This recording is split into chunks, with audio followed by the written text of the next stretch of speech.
رب اشرح لي صدري ويسر لي امري واحلل عقدة من لساني يفقهوا قولي. اللهم ربنا الهمنا رشدنا واعذنا من شرور انفسنا. اللهم ارحمنا بالقرآن العظيم. اللهم اجعله لنا اماما ونورا وهدى ورحمة.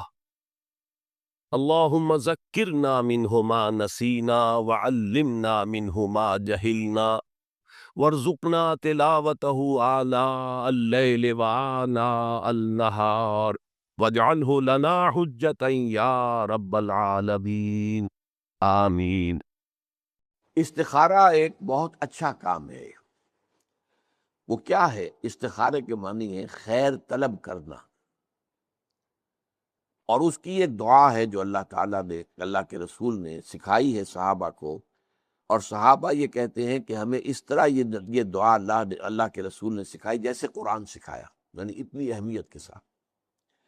اس کا مسئلہ کیا ہوتا ہے کہ آپ ایک کام کرنے چلے ہیں، ابھی آپ کا دل جو ہے وہ کچھ تذبذب میں ہے کہ یہ کام ٹھیک ہے یا نہیں ہے، اس کا نتیجہ اچھا ہوگا کہ نہیں ہوگا، یہ بیل منڈے چڑھے گی کہ نہیں چڑھے گی۔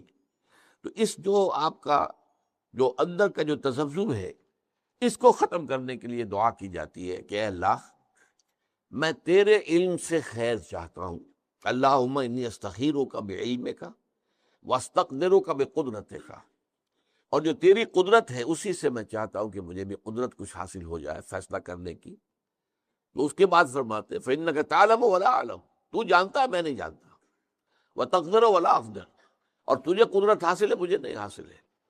اب آیا اصل، اللہم ان کنت تعلم ان ھذا الامر خیر لی فی دینی و معاشی و عاقبت امری، اے اللہ اگر تیرے علم میں یہ ہے کہ یہ کام میں اپنی بیٹی کا رشتہ فلاں سے کرنے چلا ہوں، اگر تیرے علم میں یہ ہے کہ یہ بہتر ہے میری آخرت اور دنیا کے اعتبار سے اور نتائج کے اعتبار سے، فقدرہ لی، تو پھر اس کو طے کر دے میرے لیے، ویسرہ لی، میرے لیے آسان کر دے، ثم ارضنی بہ، پھر مجھے اس پر راضی بھی کر دے۔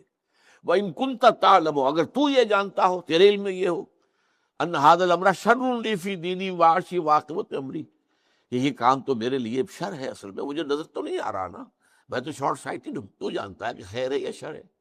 اگر یہ شر ہے تو اسے پھیر دے مجھ سے، دور کر دے، اپنی قدرت سے اس کو ہٹا دے، مجھے اس سے ہٹا دے، اسے مجھ سے ہٹا دے۔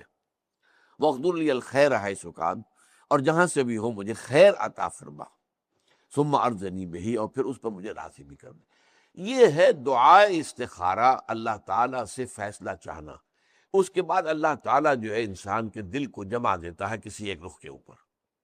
اب اس کی جو باقی ہمارے ہاں جو ہو گئی ہے شکل کہ کوئی خواب میں آئے، کوئی نشان نظر آئے، یہ کوئی استخارے کا حصہ نہیں ہے، یہ اس کے اندر اضافی چیزیں ہیں۔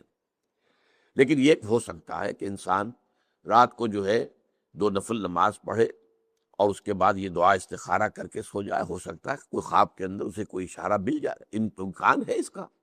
لیکن یہ ہے کہ یہ کوئی ضروری نہیں ہے، یہ صرف یہ ہے کہ دل کا کسی پہلو پر پھر جم جانا، ٹھک جانا، یہ اس بات کی علامت ہوگی کہ میں نے اللہ سے بات کہی تھی، اللہ نے میرے دل کو اس پر جما دیا ہے، تو یقیناً اس میں